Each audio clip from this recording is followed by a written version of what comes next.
அதாவது நிச்சயமாக இந்த அருமை குழந்தைகளாகிய மாணவ செல்வங்களாகிய உங்களிடத்தில் தான் இருக்குது. Two drops diverged in yellow wood, two roads diverged in yellow wood. I could not travel both. ஒரு சிறு காட்டின் வழியாக இரண்டு பாதைகள் பிரிகின்றன. ஒரு மனிதன் இரண்டு பாதைகளிலும் நடக்க முடியாது, வாழ முடியாது.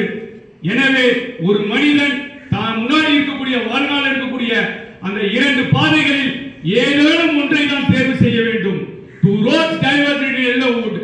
I could not travel both, but I have traveled the less traveled one. I have traveled the one less. யார் ஒருவர் கம்மியாக வழக்கமான பாதை இல்லாமல் ஒரு ஆட்டு மந்த ஒரு 50 ஆடு இருந்துச்சுன்னா முதல் ஆடு எந்த பாதையில போதோ அந்த பாதையில போகாம ஒரு மனிதன் தான் வாழும் வாழ்க்கையை, தான் விரும்பும் வாழ்க்கையை, தான் அடைய வேண்டும் லட்சியங்களை அடைய வேண்டும் என்றால் அவன் அந்த கவிஞர் சொல்கிறார், I have traveled the less one. மிகவும் குறைவாக முன்னாடி இருக்கக்கூடிய அந்த காட்டு பாதையில குறைவாக பயணித்த அந்த பாதையில் பயணித்து இருக்கிறார். அப்படியாப்பட்ட பயணத்தை நம்மளுடைய தலைமை ஆசிரியர் பயணித்து சாதித்து வாழ்ந்து நம்மிடையே மிகப்பெரிய ஒரு மாற்றத்தை கொடுத்து இருக்கிறார். அந்த மாற்றம் மதிப்பெண்ணாக மாற வேண்டும் என்பது பல பேருடைய ஆசை. பல இதுக்கு பின்னாடி பல அரசியல் இருக்கு.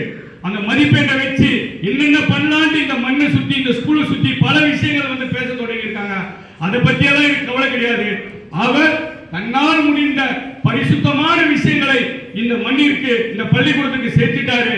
அது மதிப்பெண் மாறுறதும் மாறாததும் மாணவர் கையில்.